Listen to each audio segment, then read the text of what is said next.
saatnya, satu dua ya. Kini saatnya berdiri di altarnya, sebab Allah Maha Kudus hadir di sini. Mari memuji, angkat tangan menyembah, sebab Allah Maha Kudus hadir di sini.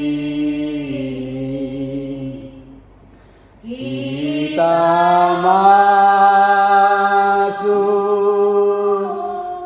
kata sucinya bersama para malaikat menyembah.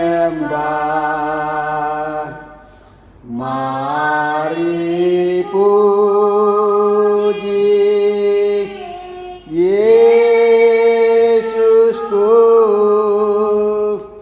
kita masuk hadiratnya Maha Kudus. Kita masuk hadiratnya Maha Kudus. Benar Tuhan, kini saatnya kami hamba-Mu berdiri di altar-Mu, menyembah-Mu, memuji-Mu. Bapa, sebagaimana kami ada pada sore hari ini, Tuhan yang membawa kami ke tempat ini untuk memuji dan memuliakan nama Tuhan, saling menguatkan satu sama lain. Dan ketika kami keluar dari rumah-Mu yang kudus ini, kami dapat mengalirkan kekuatan itu kepada orang lain di sekitar kami. Demikian juga Bapa, firman-Mu yang mau disampaikan hamba-Mu, Engkau yang berfirman bagi kami, dan firman itu Engkau menghidupkannya bagi kami. Firman ini juga dapat kami bagikan kepada sesama kami yang haus dan lapar akan kebenaran Tuhan. Terima kasih Bapa, pimpinlah ibadah kami dari awal sampai selesai di dalam nama Tuhan Yesus Kristus. Amin. Silakan duduk, saudaraku. Kita menyanyi untuk memuji Tuhan kita. Bapakku datang. Bapakku datang, menyembah-Mu di sini. Ku percayakan ada bagiku. Bapakku datang, menyembah-Mu di sini. Ku percayakan ada bagiku. Tak usah ku takut, Kau besertaku. Tak usah ku bimbang, Kau di dalamku. Tak usah ku cemas, Kau penghiburku. Saat ku lemah, Kau kuatku. Ku nyanyi haleluya,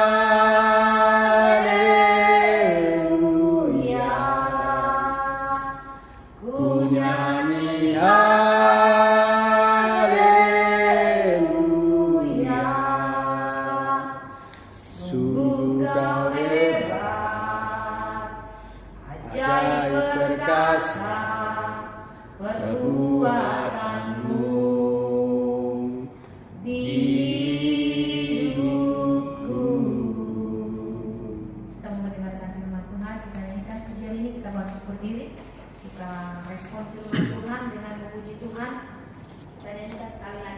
hambanya kami persilakan. Bapakku datang menyembahmu di sini. Ku percayakan ada bagiku. Bapakku datang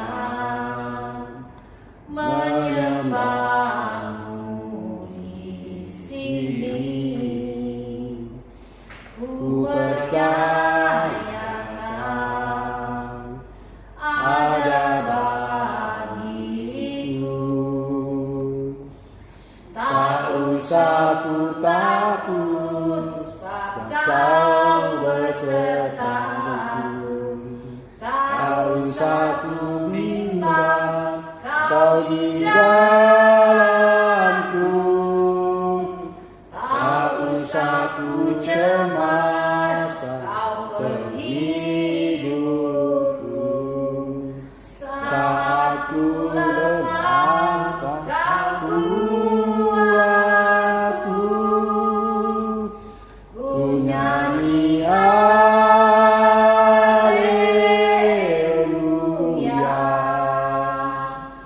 Ku nyanyi haleluya.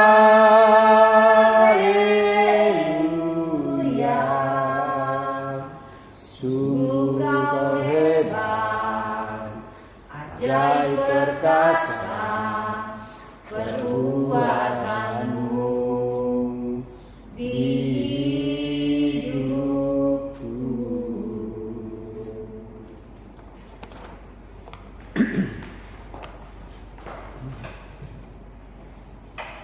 Mari kita satu di dalam doa. Allah Bapa di surga, sungguh Engkau hebat, sungguh Engkau penuh kuasa di dalam hidup kami. Ya Allah Bapa di surga, sungguh kami tidak khawatir dikala kami yakin Engkau ada di dalam hidup kami. Bapa, sungguh kami tidak khawatir dikala kami yakin bahwa Engkaulah yang selalu berencana di dalam hidup kami, dan Engkau yang senantiasa memimpin hidup kami. Terima kasih ya Bapa. Bapa di surga, kami rindu mendengarkan firman. Bersabdalah Engkau ya Bapa, kami siap mendengarkannya, dan kami siap melakukannya di tengah kehidupan keseharian kami. Terima kasih ya Bapa. Kami berdoa dan mengucap syukur dalam nama Anakmu, Yesus Kristus, Tuhan dan Juru Selamat kami. Amin. Shalom. Halo. Bapak Ibu yang Tuhan berkati, firman Tuhan untuk kita pada minggu hari ini tertulis di dalam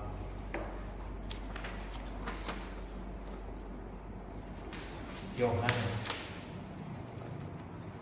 2 ayat 13 sampai 22.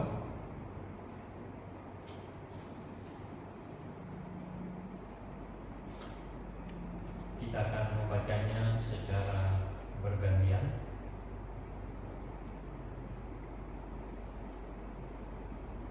Yohanes 2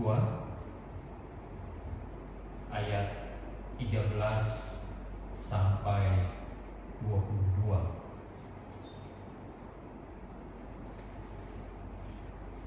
Di bawah judul Yesus menyucikan bait Allah. Ketika hari raya Paskah orang Yahudi sudah dekat, Yesus berangkat ke Yerusalem.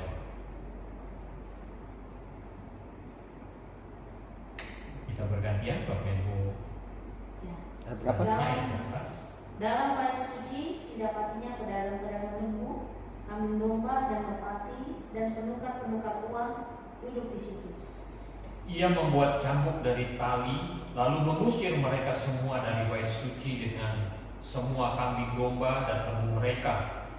Uang penukar-penukar dihamburkannya ke tanah, dan meja-meja mereka dibalikannya. Kepada pedagang-pedagang merpati ia berkata, ambil semuanya ini dari sini, jangan kamu membuat rumah Bapakku menjadi tempat berjualan. Maka teringatlah murid-muridnya bahwa ada tertulis, cinta untuk rumahmu menghanguskan aku. Orang-orang Yahudi menantang Yesus, katanya, tanda apakah dapat engkau tunjukkan kepada kami bahwa engkau berhak bertindak demikian? Jawab Yesus kepada mereka, rombak bait Allah ini, dan dalam 3 hari aku akan mendirikannya kembali. Lalu kata orang Yahudi kepadanya, 46 tahun orang mendirikan bait Allah ini, dan engkau dapat membangunnya dalam 3 hari? Tetapi yang dimaksudkannya dengan bait Allah ialah tubuhnya sendiri. Kemudian sesudah ia bangkit dari antara orang mati, barulah teringat oleh murid-muridnya bahwa hal itu telah dikatakannya, dan mereka pun percayalah suci dan akan perkataan yang telah diucapkan Yesus. Pujian firman Tuhan. Berbahagia kita yang senantiasa hidup dalam terang kasih firman Tuhan. Bapak Ibu saudara-saudari yang Tuhan kasihi, di dalam kehidupan kita sehari-hari, ketika kita menunjukkan kasih kita, perhatian kita, cinta kita kepada seseorang, terlebih lagi kepada anak kita, pasangan kita atau keluarga kita, sering kita tidak segan-segan menegur dia. Anak-anak kita memiliki kelakuan yang tidak sesuai dengan apa yang kita harapkan, kita akan tegur, kita akan nasihati. Walaupun sering juga anak-anak melawan dari apa yang kita sudah katakan. Kadang-kadang juga apa yang kita sampaikan kepada seseorang yang tujuan kita tadi baik, untuk menegur, untuk memperbaiki dia, itu sering berbalas dengan perbuatan yang tidak baik kepada kita. Bahkan ada juga orang yang akhirnya membenci kita. Banyak orang yang senang kalau dipuja-puji, walaupun dia salah kita puji, angkat, senang.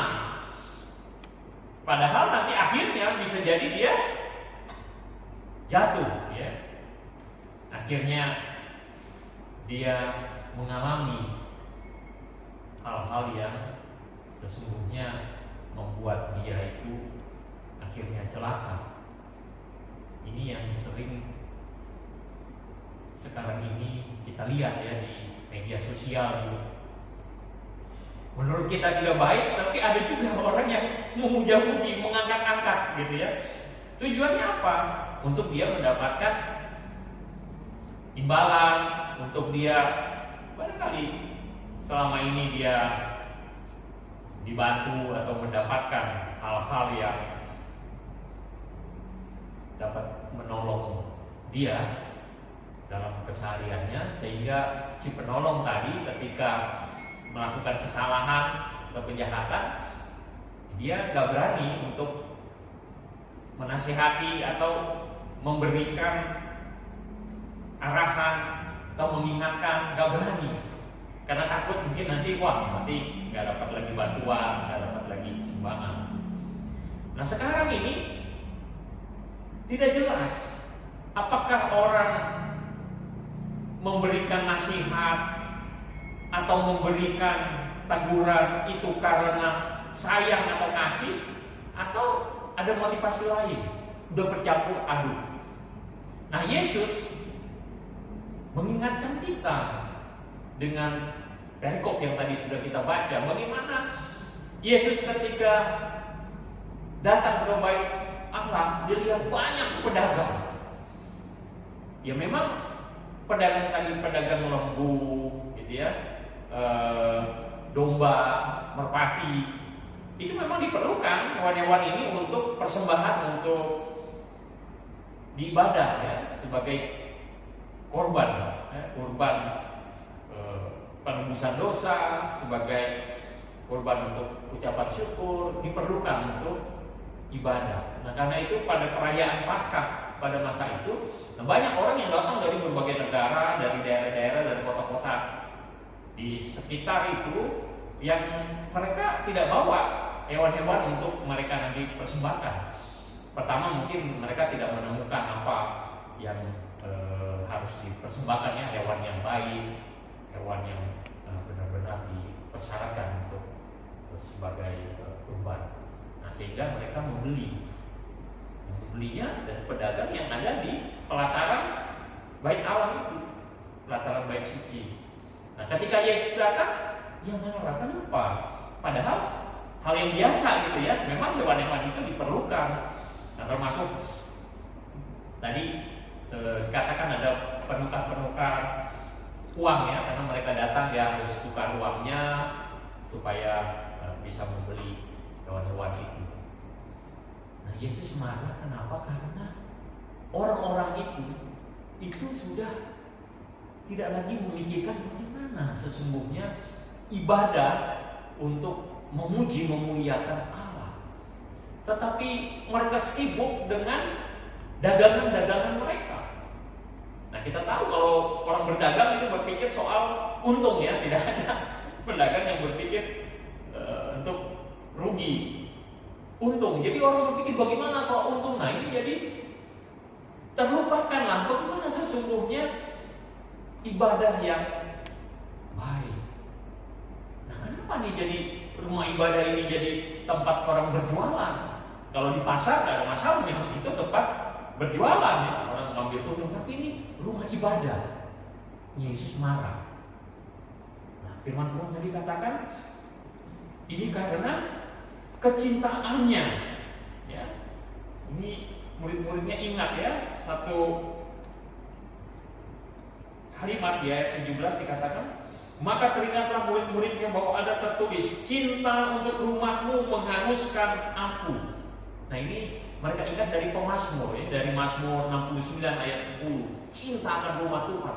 Karena cinta Yesus akan rumah Tuhan, sama seperti tadi, akan cinta kita kepada anak kita, pasangan kita, keluarga kita, cinta kita, kasih kita kepada seseorang. Kita mau jangan dia celaka, tetapi dia bertumbuh, beriman kepada Tuhan, kita tegur. Walaupun bisa jadi seperti tadi, ya, ada orang yang tidak terima kita tegur. Dia maunya walaupun salah, ya, tetap dipuji, diangkat, gitu, ya. Padahal ketika dia diangkat, nanti dia akan terjatuh. Makin tinggi diangkat, kalau dia tidak benar, nah dia akan merasakan nanti kejatuhannya yang lebih sakit. Nah, Yesus marah. Kalau kita baca di kitab-kitab lain, di Matius, Markus, Lukas, di kitab-kitab sinoptik, itu lebih keras lagi dikatakan. Kalau di sini Yesus marah, dikatakan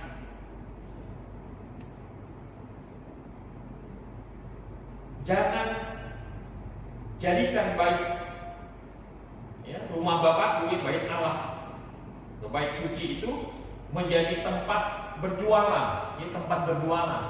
Tetapi kalau di kitab-kitab sinoptik, Matius, Markus, Lukas, dikatakan jangan jadikan rumah Tuhan itu sebagai sarang penyamun.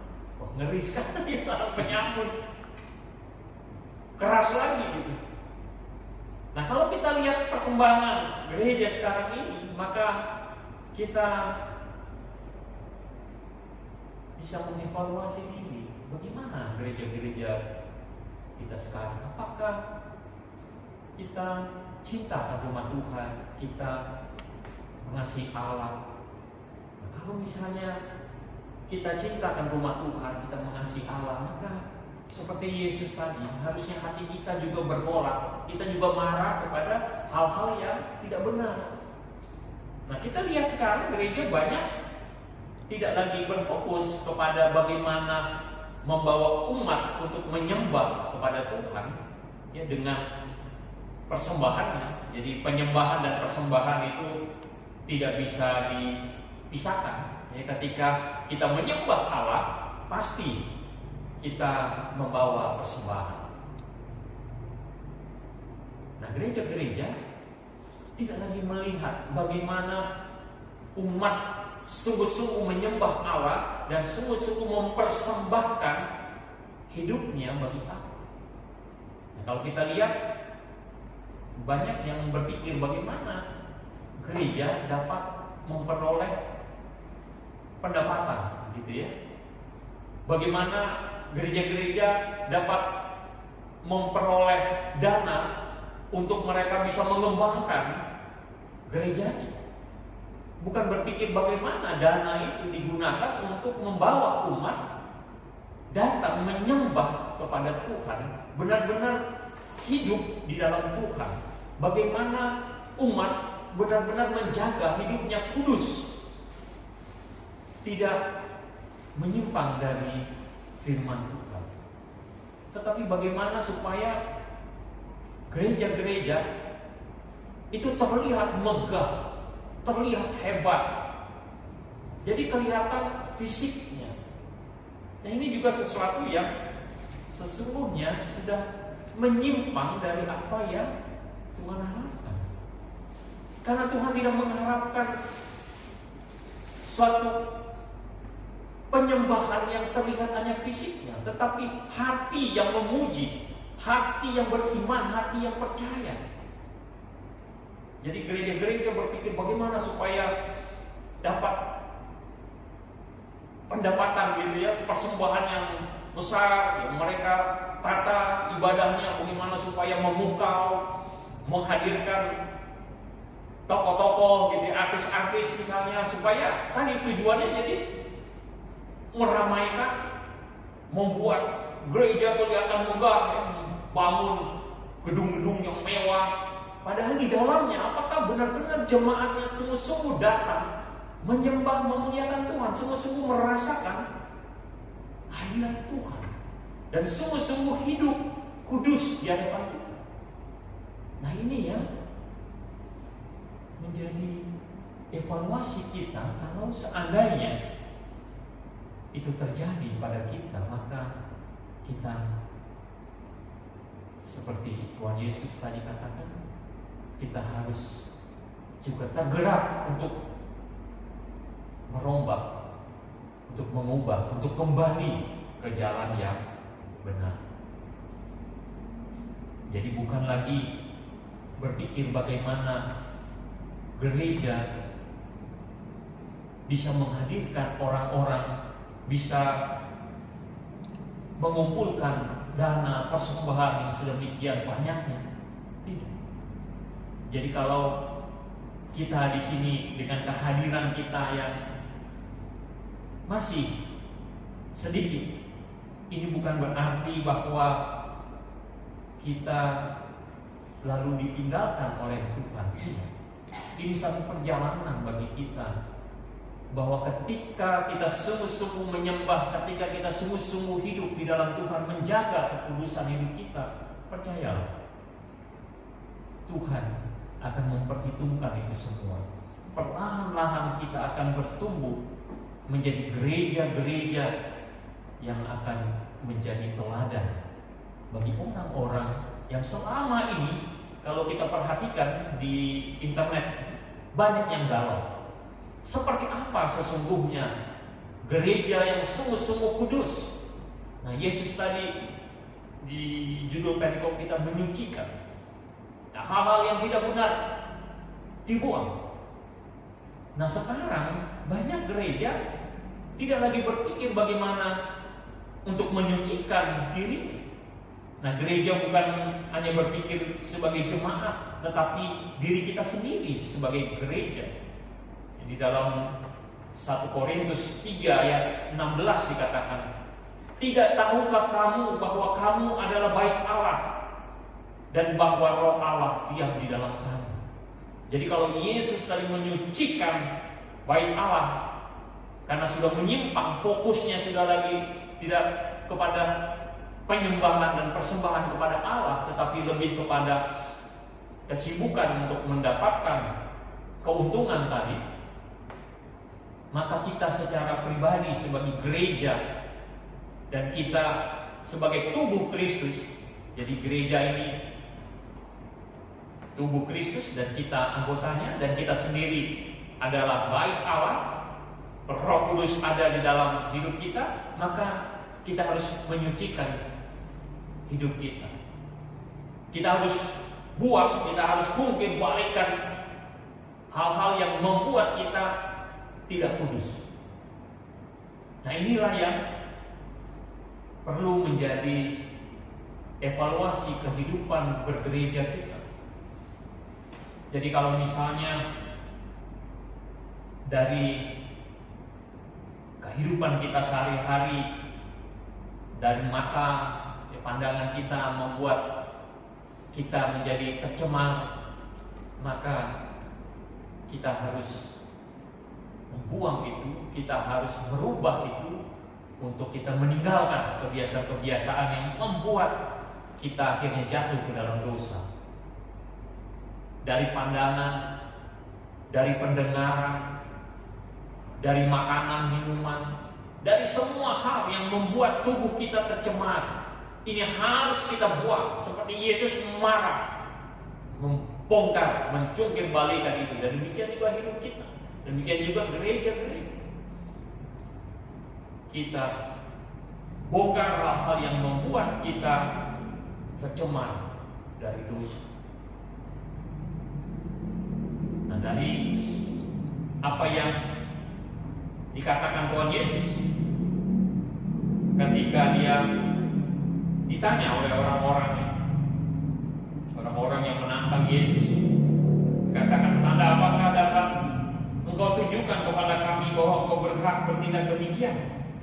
Jawab Yesus kepada mereka, rombak bait Allah ini, dan dalam 3 hari aku akan mendirikannya kembali.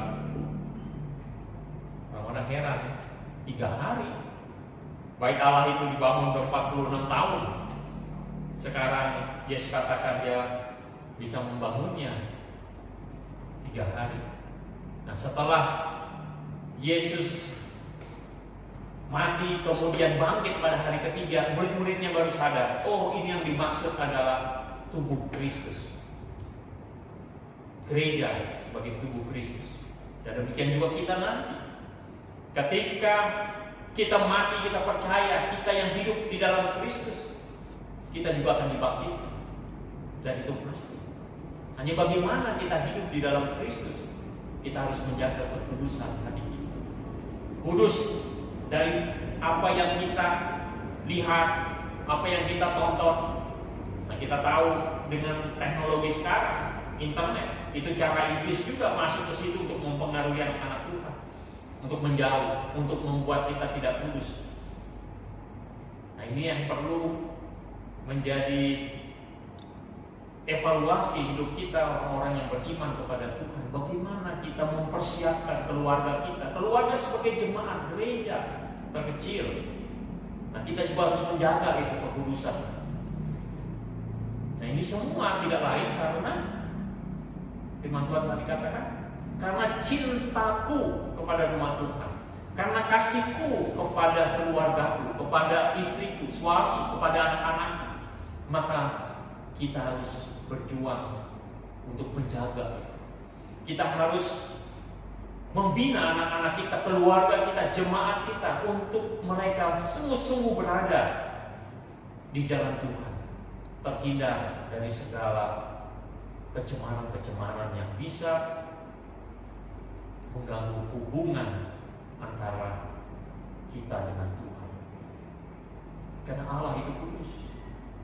Tidak mungkin terang dan gelap bisa bersatu. Karena itu kita harus menjadi anak-anak terang untuk kita bisa bersatu dengan Tuhan. Amin ya Bapak Ibu ya. Amin. Jadi jangan kita patah semangat dengan keberadaan kita sekarang. Masih beberapa orang yang masih beribadah dengan kita, tetapi kita perlu kuat dan semangat, karena apa yang kita bangun sungguh-sungguh gereja yang kudus, yang akan membawa jemaat datang kepada Allah. Bukan gereja yang hanya berpikir bagaimana menghadirkan orang yang banyak untuk mendapatkan pendapatan dana yang besar, untuk membangun gereja-gereja besar, tidak. Tetapi kita membawa jiwa-jiwa untuk hadir di jalan Tuhan dengan kekudusan hidupnya yang akan menjadi teladan. Ya, karena itu juga Yesus cukup dengan 12 murid yang sungguh-sungguh luar biasa untuk membangun, memberitakan kabar keselamatan, kabar sukacita. Karena sesungguhnya kita harus bicara soal kualitas iman, kualitas hidup, kekudusan. Karena itu yang menjadi semangat kita adalah bagaimana kita menjangkau jiwa-jiwa yang sungguh-sungguh militan hidup kudus di hadapan Tuhan untuk bersemangat memberitakan Injil. Nah, ini kita berdoa supaya Tuhan menghadirkan itu di jemaat kita, gereja kita. Perlahan-lahan percayalah, dengan kualitas anggota jemaat ini akan menjadi kabar sukacita yang akan menghadirkan orang-orang untuk datang. Sebagaimana jemaat mula-mula, mereka tertarik, wah luar biasa, anggota jemaat yang sungguh-sungguh beriman kepada Tuhan. Mereka datang, akhirnya itu menjadi bertambah-tambah. Ya, kalau kita berpikir hanya untuk menghadirkan jemaat sebanyak-banyaknya, itu sangat mudah ya. Itu yang banyak dilakukan oleh gereja-gereja, ya, menghadirkan acara-acara ibadah itu seperti entertain, seperti pertunjukan. Tetapi ini sudah menyimpang dari motivasi untuk bagaimana mereka sungguh-sungguh beriman kudus di hadapan Tuhan. Fokus sudah berubah. Nah, firman Tuhan hari ini mengingatkan jangan kita sampai terhalang oleh hal-hal yang membuat kita akhirnya tidak lagi berpikir untuk menyembah, memuji, memuliakan Tuhan. Nah, banyak kegiatan-kegiatan di gereja justru memancing orang untuk menunjukkan bagaimana kehebatan dia, bagaimana kesuksesan dia. Nah, ini sudah menyimpang. Nah, inilah yang perlu kita perhatikan nanti dalam perkembangan ke depan. Karena anak-anak Tuhan ketika dia diberikan kedudukan yang tinggi, diberikan materi yang banyak, ya, kekayaan, kedudukan, jabatan, justru disitulah tantangan terberat dan iblis menggoda. Dan itu banyak kejadian ya, orang-orang posisi tinggi, anak Tuhan, ya, dia menteri, pejabat pajak kemarin, pejabat di kepolisian, akhirnya jatuh ke dalam perbuatan dosa. Padahal sudah berada di posisi puncak. Nah, gereja-gereja besar pun demikian. Banyak kejadian di luar negeri, ya, dalam posisi sudah besar, akhirnya gembalanya jatuh ke dalam perbuatan dosa, terkena kasus pelecehan seksual, korupsi, macam-macam. Nah, karena itu kita yang masih merintis sejak awal, inilah yang harus kita perkuat. Jangan sampai nanti ketika kita sudah memperoleh banyak anggota jemaat, kita lalu menjadi lupa. Nah, biarlah dari awal perintisan ini kita perkuat bagaimana untuk hidup kudus di hadapan Tuhan, untuk kita fokus kepada penyembahan dan persembahan kepada Tuhan. Ya, penyembahan tidak akan terlepas dari persembahan. Dua sisi mata uang. Ketika kita menyembah Tuhan karena kita kasih, karena kita sayang kepada Tuhan, maka ini juga akan terlihat dari persembahan hidup kita. Persembahan hidup kita. Ini dua hal yang tidak bisa kita pisahkan. Nah, gereja-gereja sekarang ada yang berfokus kepada bagaimana mendapatkan persembahan, tetapi bukan untuk Tuhan, ya, untuk memperkaya para pelayannya, memperkaya gembalanya. Ini sudah menyimpang. Ya, ada juga gereja Dia tadi berusaha bagaimana menunjukkan kepada orang-orang lain bahwa ini diberkati Tuhan dengan segala macam yang tampak dari luar ya. Padahal sesungguhnya imannya, kehidupannya itu jauh dari apa yang Tuhan harapkan. Nah, biarlah minggu hari ini menjadi semangat kita untuk kita memulai satu gereja, satu jemaat yang sungguh-sungguh menjaga kehidupan kita untuk kudus di hadapan Tuhan. Jangan terpengaruh oleh suara-suara dunia yang memuaskan nafsu kedagingan kita. Jangan. Kita harus kuat dan kita harus jaga. Bagaimana? Ya kita harus sungguh-sungguh hidup di dalam Tuhan. Nah, bagaimana kita merasakan hidup kita atau jemaat kita, gereja kita hidup di dalam Tuhan? Tandanya adalah ada buah roh yang kita hasilkan. Ada buah roh. Sederhana, buah roh. Tuhan sudah mengingatkan itu. Jadi bukan buah-buah roh. Tidak banyak, hanya satu, buah roh. Hanya satu. Firman Tuhan katakan buah roh. Di dalam buah roh itu ada 9 unsur. Ini yang harus seimbang. Tidak boleh ada yang satu terlewat. Ada kasih, ada sukacita, ada damai sejahtera. Ini hubungan kita dengan Tuhan. Kita akan rasakan ini. Ada kasih, sukacita, damai sejahtera. Kalau kita sudah menjaga hubungan ini dengan Tuhan, maka hubungan kita dengan sesama itu akan terlihat. Itu dari kesabaran kita, dari kemurahan kita, dari kebaikan kita. Itu 3 unsur yang kedua. Nah, dari hubungan dengan sesama, maka kita juga harus menjaga bagaimana diri kita. Itu 3 unsur yang terakhir. Itu ada kelemah lembutan. Kita harus lemah lembut. Kemudian ada kesetiaan, ya, setia dengan pasangan kita, setia dengan panggilan yang Tuhan sudah berikan kepada kita, setia akan pekerjaan kita, pelayanan kita, setia untuk kita hidup terus di dalam Tuhan. Dan unsur yang terakhir yang ke-9 itu penguasaan ini. Nah, inilah yang harus kita miliki. Jadi jangan berpikir bahwa nggak apa-apa lah, aku kasih baik hati gitu ya kepada seseorang, tapi hidup kita sering marah-marah gitu ya. Ya nggak boleh, semua harus seimbang. Ya kita harus sabar, ya kita juga harus murah hati, dan kita juga harus baik kepada seseorang. Jadi semua unsur itu harus seimbang, harus ada dan harus kita miliki. Dan inilah tandanya bahwa kita hidup kudus di hadapan Tuhan. Amin ya Bapak Ibu ya. Amin. Kita berdoa. Ya Allah Bapa di surga, terima kasih untuk firman-Mu yang mengingatkan kami untuk kami senantiasa menjaga hidup kami, hati pikiran kami, untuk kami tidak tercemar oleh segala hal-hal yang mengganggu kehidupan kami, yang dapat memisahkan kami dari Engkau, yang dapat mencemarkan hidup kami. Yalah Bapa, Engkau Tuhan kiranya memberikan kami kekuatan.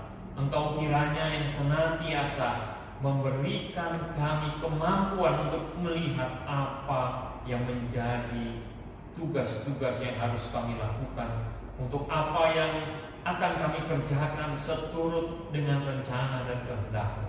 Ajari kami Tuhan untuk selalu mendengar kehendak-Mu di dalam kehidupan kami. Ya Allah Bapa di surga, kami berdoa untuk jemaat-Mu. Engkau melihat kami di sini Tuhan dengan segala keberadaan kami. Kami percaya ya Bapa, Engkau yang akan menguatkan kami untuk kami terus dengan semangat menjangkau jiwa-jiwa untuk mereka hadir di rumah-Mu ini, untuk kami sama-sama memuji memuliakan Engkau. Ya Allah Bapa di surga, kami percaya bahwa segala sesuatu harus melalui satu proses. Karena itu ya Bapa, kami percaya kami membangun jemaat-Mu ini, kami juga harus melewati satu proses. Ajari kami Tuhan untuk kami senantiasa setia untuk terus mau diproses dalam kami melayani Engkau untuk membangun jemaat-Mu ini. Ya Allah Bapa di surga, kami juga berdoa untuk jemaat-Mu yang sakit. Engkau Tuhan yang memberkati, menyertai, dan Engkau juga Tuhan oleh kuat kuasa-Mu memberikan pemulihan. Engkau juga ya Bapa yang memberkati dan menyertai jemaat-Mu yang sedang menghadapi segala pergumulan. Engkau tolong mereka, Engkau sertai mereka, mampukan mereka untuk mereka dapat melewatinya dengan penuh ketenangan dan kekuatan, karena Engkau Tuhan bersama dengan mereka. Ya Allah Bapa di surga, Engkau juga Tuhan yang senantiasa memberkati Ibu Gembala kami, Ibu Pendeta Lasmia Nainggolan, bersama suami dan anak-anak dan semua keluarga mereka Tuhan. Engkau berkati, Engkau sertai mereka. Engkau Tuhan yang memberikan semangat pada mereka untuk terus mengembangkan pelayanan bagi kemuliaan nama-Mu, baik di Pondok Kelapa ini Tuhan maupun di Rawabaru. Engkau Tuhan yang senantiasa memberikan hikmat dan kebijaksanaan, sehingga Tuhan apapun pelayanan yang dibangun semuanya dapat menghasilkan yang terbaik dan menjadi persembahan yang baik bagi kemuliaan nama-Mu. Ya Allah Bapa di surga, Engkau juga memberkati semua para pelayan-Mu dan jemaat-Mu Tuhan, dimanapun mereka berada. Engkau yang menjaga, melindungi, dan Engkau yang menolong mereka Tuhan. Engkau juga yang memberkati semua gereja-Mu di seluruh dunia ini. Engkau Tuhan yang hadir senantiasa di tengah-tengah mereka, terlebih di tengah-tengah para pelayan, sehingga Tuhan mereka senantiasa kuat menghadapi segala pergumulan dan semua hambatan-hambatan tantangan yang mereka hadapi. Kiranya mereka dapat melewatinya dengan penuh sukacita di dalam kasih penyertaan. Ya Allah Bapa di surga, kami juga berdoa untuk pemerintah kami ya Bapa, terlebih nanti untuk presiden dan wakil presiden terpilih yang akan ditetapkan oleh KPU. Engkau Tuhan yang memberkati mereka. Biarlah Tuhan siapapun yang terpilih, Engkau memberkati mereka, sehingga Tuhan mereka oleh hikmat dan kebijaksanaan-Mu dapat memimpin kami untuk menuju masyarakat sejahtera di dalam tangan pengasihan-Mu. Ya Allah Bapa di surga, kami serahkan seluruh kehidupan kami ke dalam tangan pengasihan-Mu. Di dalam nama anak-Mu Yesus Kristus, Tuhan dan Juru Selamat kami. Amin.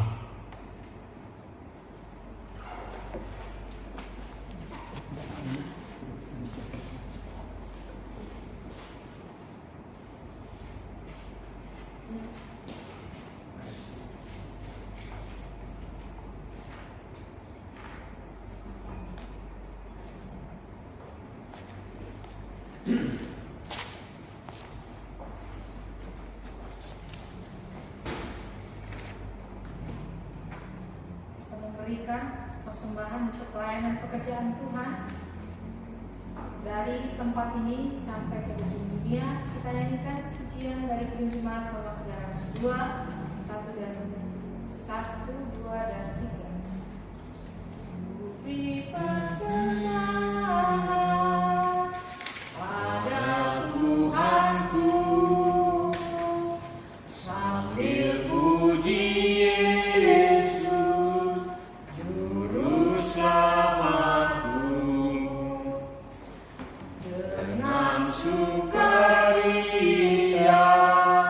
ku beri padamu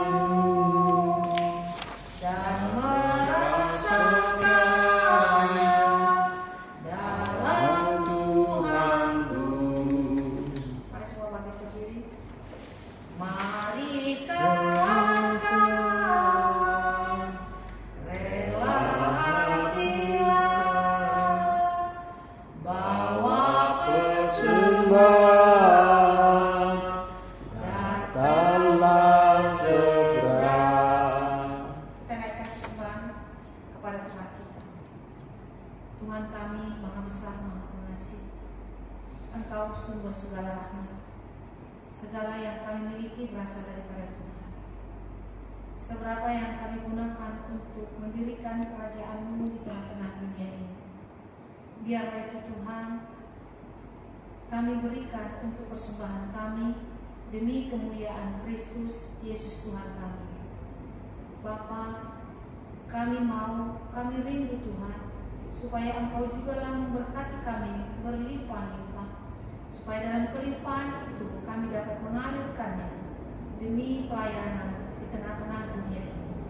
Terima kasih Tuhan, inilah doa kami, kiranya Engkau yang mendengarkan, karena kami berdoa dalam satu nama Tuhan Yesus Kristus. Amin.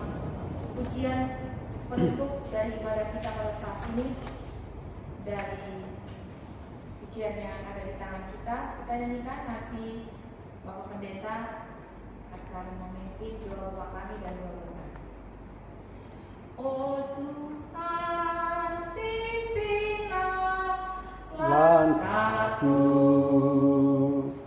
ku tak berani jalan sendiri, serta-Mu itulah doaku.